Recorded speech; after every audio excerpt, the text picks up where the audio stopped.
रामटेकच्या या नेहरू मैदानाचा आणि राखी तलावाचं काम करत असताना जेव्हा या मैदानामध्ये मधात एक चौकोन ओटा करून जेव्हा उतरत्या बाजूने चारी बाजूला नाली केली होती तेव्हा लोकांना विश्वास वाटत नव्हता आणि पूर्ण ग्राउंडला आपण आतमधून पूर्णपणे नाली केलेली आहे। आज इतका धोधो पाऊस आला परंतु आपल्याला पाहून आश्चर्य वाटेल की या मैदानात अजिबात पाणी थांबलेलं नाही आहे, कारण की आपण या मैदानाला उलट्या बशीप्रमाणे मधात उंच ठेवून चारी बाजूला उतार ठेवलेला आहे।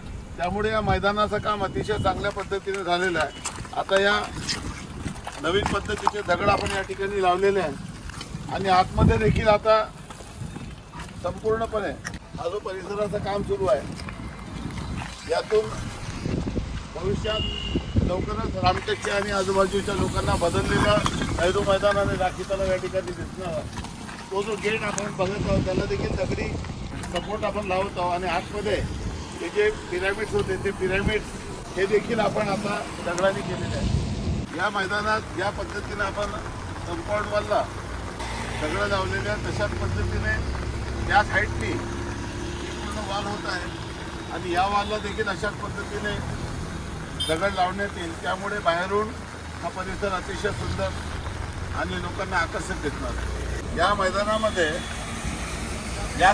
या बाजूला आपण पिवळा दगड लावलेला आहे, परंतु वर आतमध्ये आपण आदासाचा सँडस्टोन लावलेला आहे जो कालिदास स्मारकाचा दगड ज्याला आपण म्हणतो। आणि या दगडामुळे या परिसरातून जेव्हा आपण आतमधून पाहू तेव्हा हा परिसर वेगळा दिसेल आणि बाहेरून पाहिलं तेव्हा हा परिसर वेगळा दिसेल।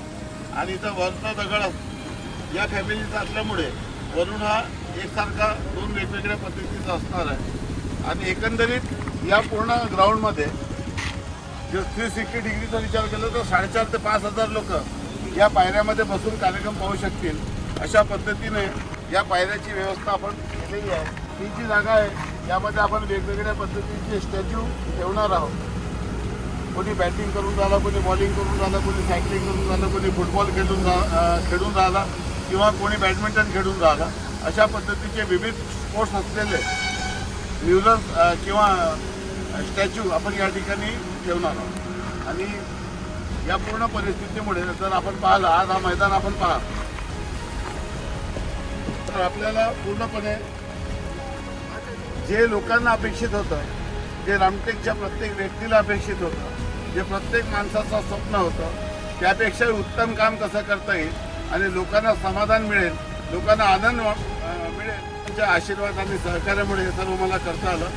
हे सर्व कामाचं श्रेय आपल्याला आहे, कारण की आपण मला आपलं आशीर्वाद दिला आणि त्यामुळे हे सर्व मला करता आलं। हे म्हणताना मला खूप मनापासून आनंद होत आहे। आपल्या सर्वांचे खूप आभार, धन्यवाद। जय हिंद, जय महाराष्ट्र।